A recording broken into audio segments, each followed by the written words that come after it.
As technology advances, so too do the issues and challenges associated with it. Cybercrime is becoming more and more prevalent globally, costing businesses and individuals billions each year. I think the problem is user awareness. I think generally, and you see this in lots of industries, business will introduce technology to be aggressive in the marketplace, because obviously technology is a faster way to generally do things. People will start to use that technology, but they may not necessarily understand the risks associated with that. So I think the risks have generally been there, but because technology is now being used as an enabler, it's all out there, and people now can be targeted through those electronic means. According to Interpol, in the past, cybercrime was committed mainly by individuals or small groups.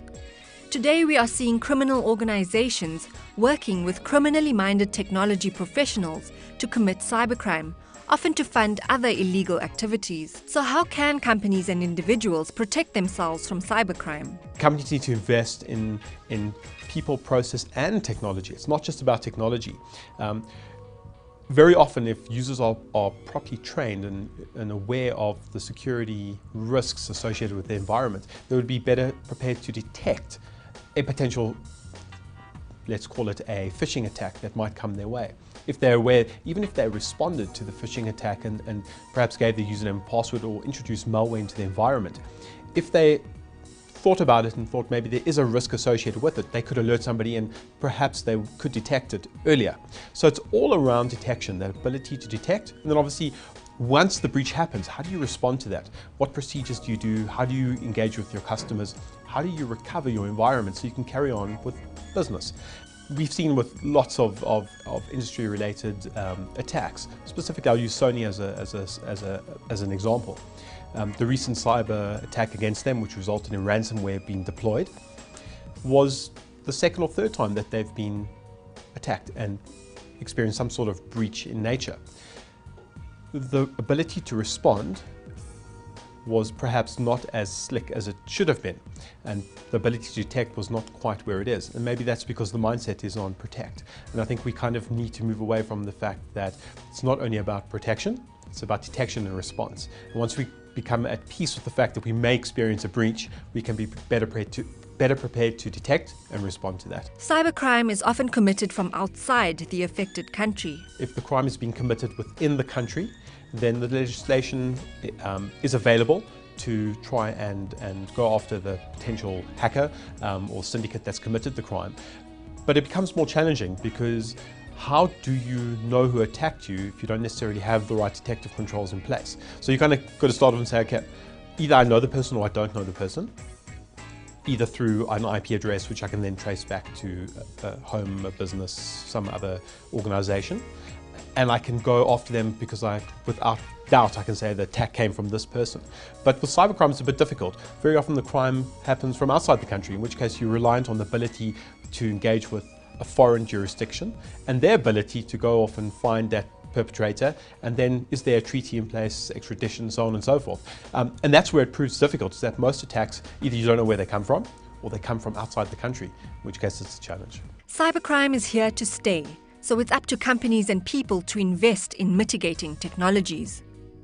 I think it's very much a case of cybercrime is going to continually increase. It's a very profitable business. People are making money out of it. Generally, people are being enabled, and user awareness is always difficult to get right and to make sure that consumers are on top of it. I think ultimately, if you look at the past and you trend it, it's going to continue. It's going to become more difficult to manage, and I'm not sure that we're always going to get it right, that we're going to be able to protect. I think we need to start getting into that detect and respond to that. I'd like to think that we'll get better at it, but I think from a prognosis perspective, it's going to increase and it's going to be a challenge, and we need to be creative around the problem. Hello and welcome to Investor Africa. I'm Dumisho Greater. The recent hacking of dating website Ashley Madison brought to light the need for business to ensure that they are adequately protected from cybercrime. Candace Sutherland, Business Development Consultant at SHA Specialist Underwriters, and in London, Professor Bassie von Solms, Director at the Centre for Cybersecurity at the University of Johannesburg, join us to discuss how businesses and individuals can utilize good cybersecurity practices. Bassie, let me start with you, coming to us from London there. Firstly, just to tell us exactly what do we mean by cybercrime and how big is the problem here on the African continent? Well, that's a good question. If we go back to some international reports, in about 2013, a report by a big cybersecurity company in the world placed South Africa as such as third on the list with the number of cybercrime victims internationally, third only to Russia and China.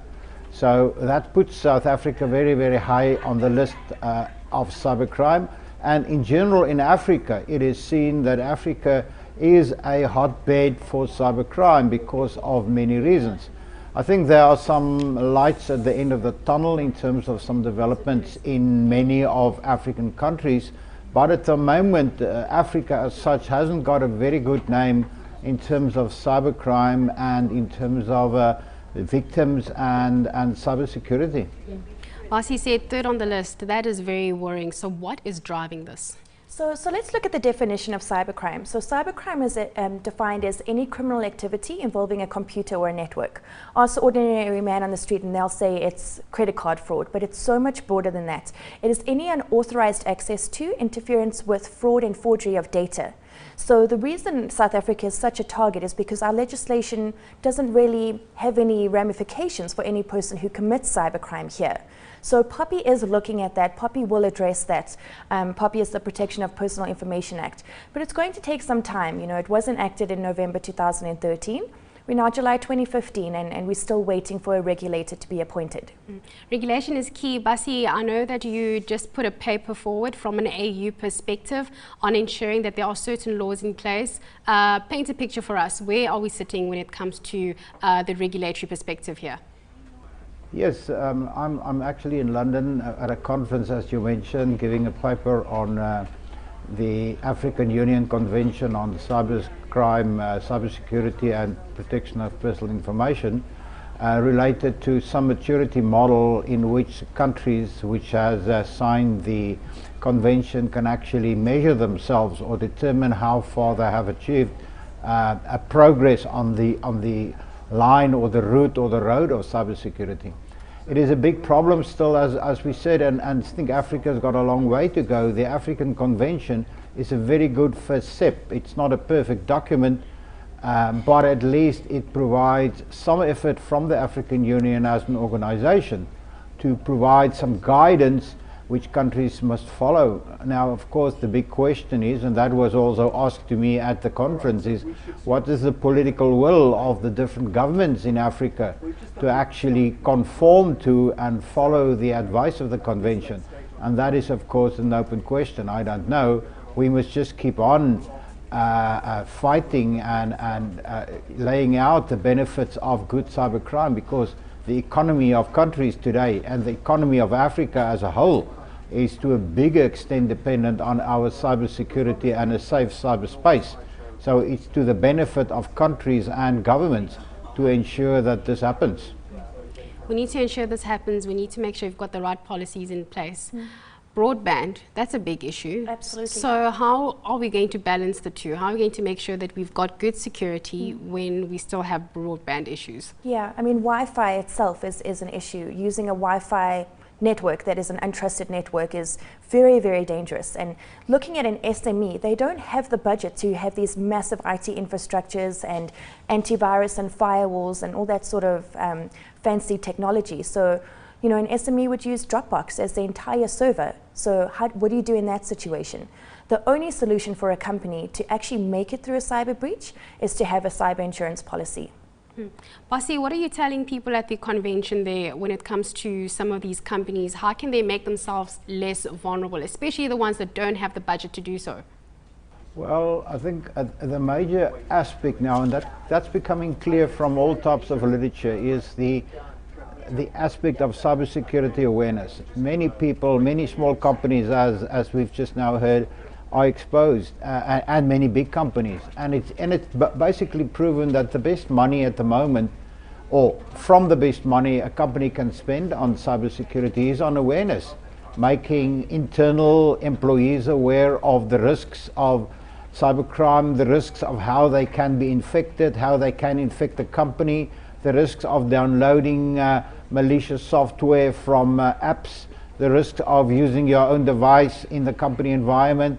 So all those aspects, and that's where I really hope that national governments in Africa start with a national cybersecurity awareness campaign from school level onwards, because school children and primary school children are using cyber-based, internet-based devices, and awareness. I've got no doubt about it. That's where we must start to tell people, because many people are just unaware that by opening an attachment to an email, an unsolicited attachment to an unsolicited email, they can infect the company system. So yes, we shouldn't look at technology only.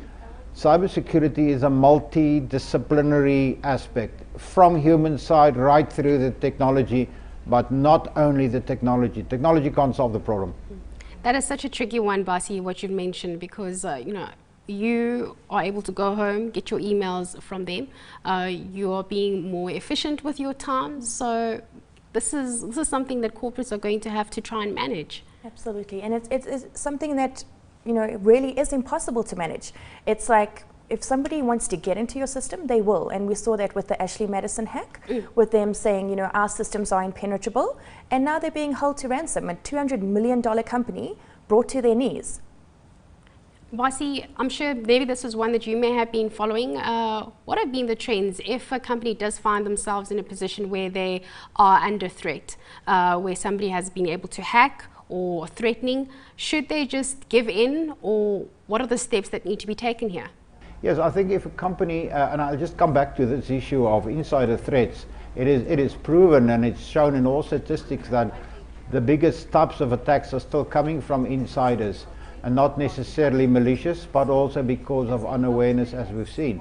But many companies, unfortunately, are still under the impression that creating a cybersecurity environment is a technical problem, and specifically the University of Johannesburg is widely involved now, and I'm also in the UK working with the University of Oxford, their Global Centre for Cybersecurity.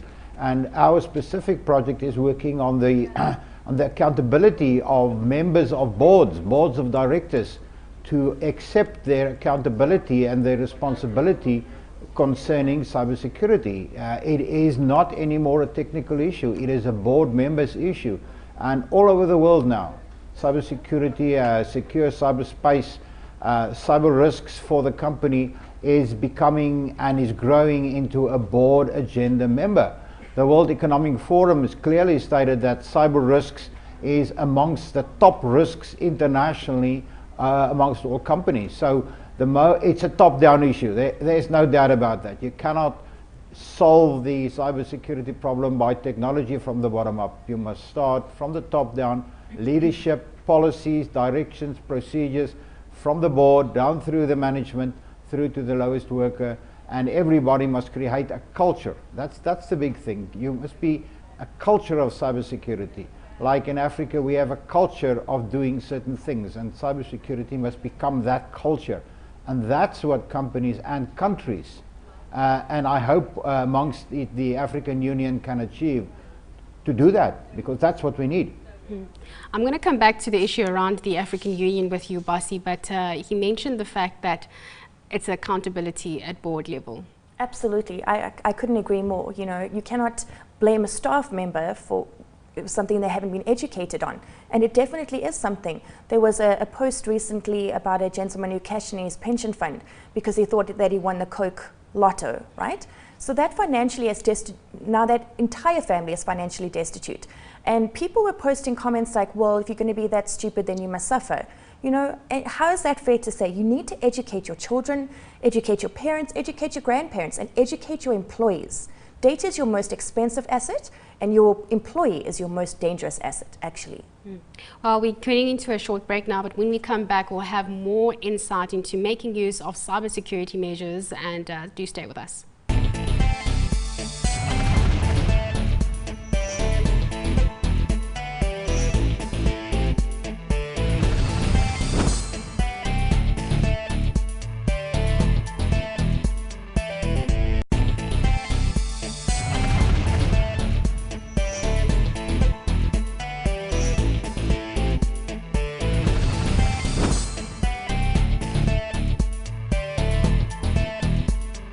Welcome back to Invest Africa. Still with me is Candace Sutherland, a business development consultant at SHA Specialist Underwriters, and in London, Professor Bassie van Solms, Director at the Centre for Cybersecurity at the University of Johannesburg. Bassie, I'm going to start off with you there. Before we went to a break, you were speaking about the African Union.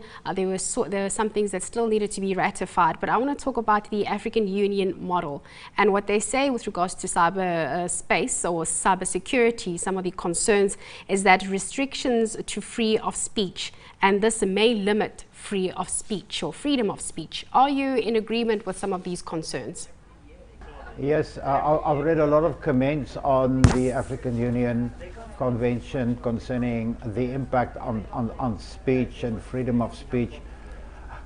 As I said, I don't think the African Union Convention is necessarily a perfect document. It covers too many aspects. It's got a little bit of an identity crisis as far as I'm concerned. But nevertheless, it is a starting point. And I think I wouldn't be over pessimistic and over worried and over negative about reading things into things that can happen. Africa has got so far to go still in this area that we've got this thing now. It's been in the making for so many years, and it is there. We should start working on it and start doing the basic things. There are aspects which, as you say, which may be worrying, but I think the benefit in general outweighs the negative aspects, and we must start with the simple things specified in the cybersecurity part, like creating a national culture of cybersecurity, capacity building. That's absolutely crucial. There's an international and specifically an African shortage of skilled cybersecurity experts, and we must remember we're not only talking about cybersecurity experts on the technical side, your forensic people, your hacker, your firewall people, etc. But we must also create capacity amongst our doctors, amongst our legal people, amongst our teachers who are using cybersecurity systems, who are using medical systems based and connected to the internet. So we've got a massive challenge in terms of cybersecurity capacity building. We've got a big challenge in terms of private and public partnerships. The government cannot, no government in Africa can solve the cybersecurity problem on themselves. No private industry can do it on themselves. They must work together, and that's what the African Convention requests, demands, specifies, is a public-private partnership. So yes, to come back to your question, there are things, niggling things, but there are so many more good things, beneficial things, that I will say go and take the ball and run with the good things and don't really get stuck because of a few bad things. Bassie, hopefully I'll be able to get a final point from you in terms of who's getting it right, but I want to come back to you, Candace, on a headline that I saw just this morning, and it said FBI say hackers shake down big banks, and it said that big banks or banks, the financial institutions or industry as a whole, are the ones that are most vulnerable to cybercrime. Absolutely.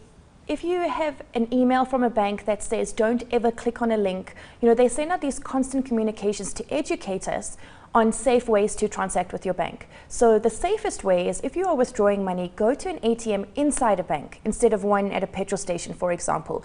Always type the address in the address bar. If it should be an HTTPS site, make sure that that's what it says. But people constantly click on links, they write their bank PIN number and they put it in their wallet or in their bag or in their laptop, you know, so there's only so much that the bank can do to try and educate us, and then the responsibility lies with us.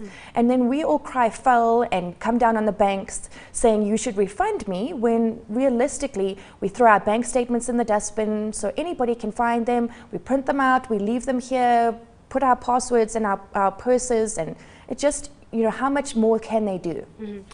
Is it true that if I am on a website and I'm on a particular banking site, and if there's a little lock on the corner, a gold lock in the corner, that means that site is safe to use for me? Absolutely, that would be a secure site. But the easiest way to check is if it says HTTPS, because that means secure.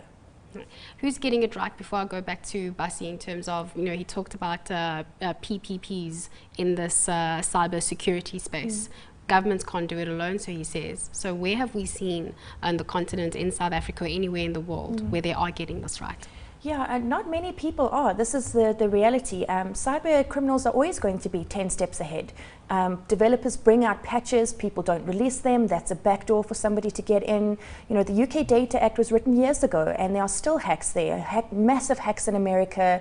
And my personal opinion would be that cyber criminals will always be one step ahead. Cyber criminals one step ahead. Basi, let's come back to you. Who's getting it right? Yeah, I think that's very true. And just coming back to the bank issue, the economic issue as such, there are some basic rules in terms of using bank systems. But I think some of the biggest risks, and one thing that we must also say, is that cybercrime in general has now generally been accepted as the biggest form of crime internationally. It has surpassed crimes like illegal arms trade and drug trafficking, etc. So it is just the biggest way of illegally making money internationally, and that will just grow. And the problems in cybercrime is that the trans-border and the fact that the guy is sitting on another country. But I think if users in Africa specifically is really growing internationally, maybe the fastest in terms of mobile systems, using their mobile devices for banking, etc. And that's another very big risk, because just downloading an app from an unsafe store or an app which is infected will infect your mobile device. And that means that every keystroke you make, putting in your bank information, packing your keyboards, is just sent back to the bad guy on the other side. So users, the ordinary man in the street, must be extremely careful when he download an app, whatever the app is, because it may be an app from an unknown app store, or a free app, or some invitation to get this very nice program or app on your system which is infected. And that's extremely big risk, and that can really let the man in the street suffer a lot of losses. So cybercrime is very much also something that we must be aware of, and just learn the basic risks. Be very careful with your mobile device. Careful with where you go and where you surf, because even some of the websites that you visit may be infected. Well, you've heard it from the experts there. Beware, take extra caution. Thank you to Candace Sutherland. She's a business development consultant at SHA Specialist Underwriters. And in London, Professor Basi von Solms, Director at the Centre for Cybersecurity at the University of Johannesburg. Of course, if you'd like to take this conversation further, you can tweet us, and you can use the hashtag InvestAfrica. From myself and the team, have a good day.